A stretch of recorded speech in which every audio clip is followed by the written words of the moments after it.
مساء الخير، ازيكم حبايبي؟ كل سنه وانتم طيبين، وكل سنه واحنا مقلقسين. عاملين ايه النهارده؟ بقى جايه لكم بالفيديو المحبب والاقرب لقلبي. هنعمل مع بعض قلقاس. ناس كتير كتير كتير بتبقى محتاره، يا ترى نغسل القلقاس يا ترى ما نغسلش القلقاس. بصوا، عايزه اقول لكم كل واحد وطريقته، كل واحد على ما اتربى وشاف اهاليه بيعملوه ازاي وامه بتعمله ازاي. انا الصراحه طول عمري ما مش بغسله. سوري، بغسله. في ناس ما مش بتحب تغسله، بتنشفه كده بقماشه وتمام. الطريقتين شغالين. انا عن نفسي زي ما قلت لكم بغسله. كنت الاول ساعات بحط له ملح، ارش عليه ملح وليمون. بس النهارده انا ولا هرش ملح ولا هرش ليمون.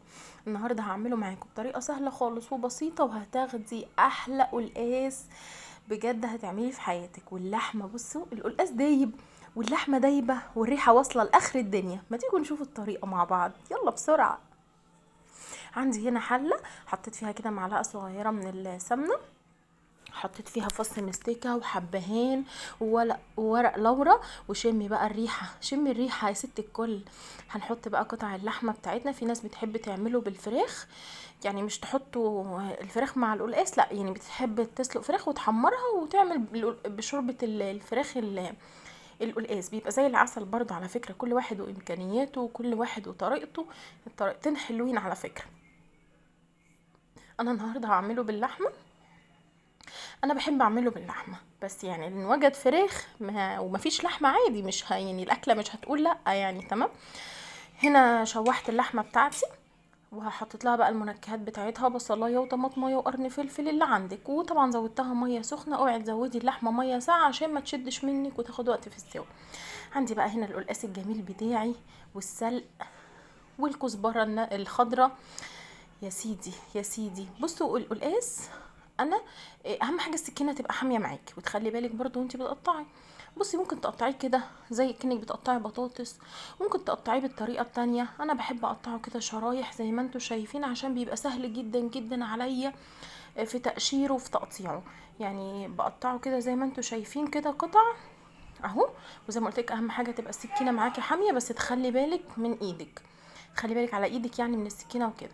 وبقطعه زي ما انتوا شايفين بكل سهوله. وبحطه في مصفى عندي. هقول لكم ليه انا حطيته في مصفى. زي ما قلت لكم في ناس في الخطوه دي بتمسكه كده بعد ما بتقشره. بصي لونه وردي كده، اللون التحفه. اعرفي ان القلقاس هيبقى حلو جدا جدا لو لونه كده، ومش بياخد والله والله ما كمل ربع ساعه. يا دوبك غلى غلوتين وكان استوى وبقى زي العسل. طبعا هو اوانه ووقته، فبيبقى حلو قوي قوي في الوقت ده، وبيبقى ما بياخدش سوا خالص. ولونه كمان بيبقى وردي، اللون الجميل ده. انا بقطعه هنا. وفي ناس زي ما قلت لكم في الخطوه دي بتجيب قماشه ناشفه كده نظيفه، فوطه كده نظيفه، وبتنشفه كده كويس، وبتقطعه مكعبات زي كأنك بتقطعي مكعبات بطاطس زي ما انت شايفه كده. طريقته سهله خالص وبسيطه، وبجد بجد مش بيغلب في التقشير ولا اي حاجه لو قطعتيه كده قطع. واهم حاجه برضو يرجع للسكينه. السكينه حاميه هيقشر معاكي بكل سهوله. انا خلصته هنا وهركنه بقى على جنب. هقول لكم هعمل فيه ايه. ما حطيتلوش اي حاجه ولا ضفت له اي حاجه.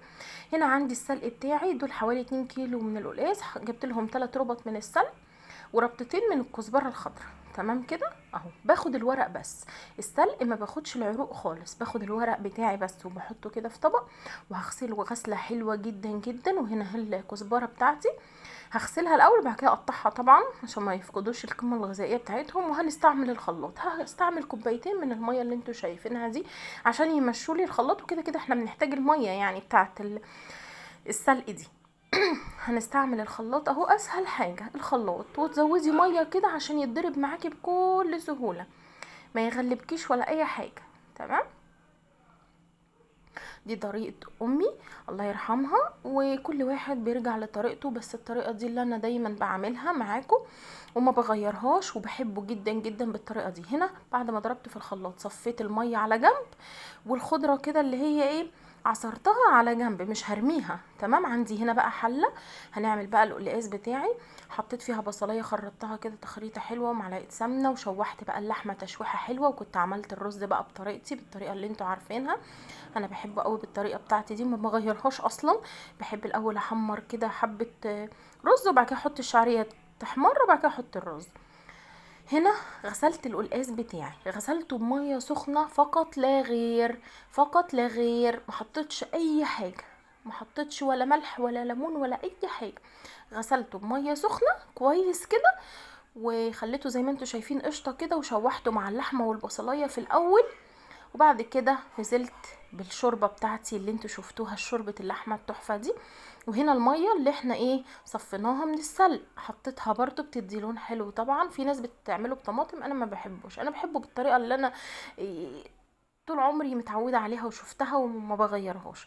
هنا بقى عشان تاخدي احلى طعم للقلقاس، شوحي بقى اللي انتي صفتيه، الخضره دي اللي انتي صفتيها، شوحيها كده في معلقه سمنه كبيره، ها توصي شويه، معلقه سمنه بلدي بقى تحفه كده، وفص توم كده كبير كده، معلقه مليانه كده، وانزلي بقى بالكلام الحلو ده في طاسه كده، وافضلي قلبي قلبي لحد ايه. هنا حطيت مرقه على القلقاس بتاعي، وفلفل اسود، ورشه بسيطه من الكمون، مش هحط اكتر من كده، طبعا هبقى ظابطه الملح بتاعي. تمام. هنا بقى هشوح بقى في التومة والخضرة دي اللي احنا صفيناها، حطينا ميتها مع الشوربة بتاعة القلقاس، وده اللي هي طلع بقى منها. بشوحه كده مع تومة بقى مليانة، وحطيت لها معلقة كبيرة كده من الكزبرة الناشفة. وشمي بقى يا ست الكل، شمي الروايح بقى والجمال والطشة التحفة اللي هتنزل. بصي القلقاس استوى، والله والله ما كمل ربع ساعة، يا دوبك غلى غلوتين لقيته استوى واتهرى كده وبقى زي العسل. وهنا عندي الخضره والتومه كده اتحمروا وتشوحوا كده ونشفوا معايا. ويا سيدي بقى على الروايح والجمال، احلى اكله تاكليها في الشتاء. الناس اللي ما بتحبش القلقاس بجد جربوه، جربوه مش هتخسروا حاجه، دوقوا كده ايه حاجه بسيطه، عجبكم كملوا، بس انا واثقه ان هو هيعجبكم بجد، تحفه. احلى اكل. هسيبه بقى كده ايه 3 دقايق 4 دقايق كده يغلي غلوتين، انا هنا كنت مغطيه عليه، هيغلي بقى غلوتين. وطبعا اللحمه بقى كملت سواها بقى مع القلقاس، وخدت من طعمه كله بقى، ومش عايزه اقولك بقت دايبه كمان وزي العسل. بصي القلقاس استوى ازاي، بصي دايب كده، دايب والله بجد. الاكله دي بتنزل في قلبي كده يا جماعه، مش بتنزل في معدتي، والله بتنزل في قلبي. عايزه اقول لكم كمان واعترف لكم بحاجه بقى، ان انا من عشاق اكل الرقاق مع القلقاس. انا بحب قوي كده اكل رقاق كده، رقاق الناشف ده مع القلقاس، مش عارفه انا بحب كده، بحب قوي قوي اكله كده بالرقاق، بيعجبني قوي قوي كده يعني. بصوا القلقاس بقى هنا غرفنا كده، واللحمه كمان ده يبقى هوريكي. وهنا الرز بقى المفلفل بتاعي، بص الرزايه برزتها ازاي يا جماعه، بجد حلو قوي. انا دايما بحب اعمله بالطريقه دي وما بغيرهاش، ان انا بشوح حبه رز الاول، وبعد كده بحط الشعريه تكمل بقى تحمير مع بعض، وبعد كده ننزل ببقيه الرز. بص له القلقاس مستوي ودايب ازاي، بجد فظيع، مش قادره اقاوم. واللحمه كمان جيت امسكها بايدي ما قدرتش، كانت سخنه مولعه. هوريكم اللحمه قد ايه دايبه، بصي بصي دايبه والله، مهريه كده، بجد تحفه. اكله كده تستاهل بقكم يا جماعه والله، يا ريت كنتوا معايا تشموا الريحه ولا تدوقوا الطعم. كل سنه وانتم طيبين وتعيشوا لكل سنه، وبجد جربوا الطريقه دي هتعجبكم. ما تنسونيش بقى باللايك الحلو والتشجيع كده وكلمه حلوه منكم. اشوفكم بقى في فيديو جديد، واقول لكم مع الف سلامه، وما تنسونيش بقى باللايكات. سلام.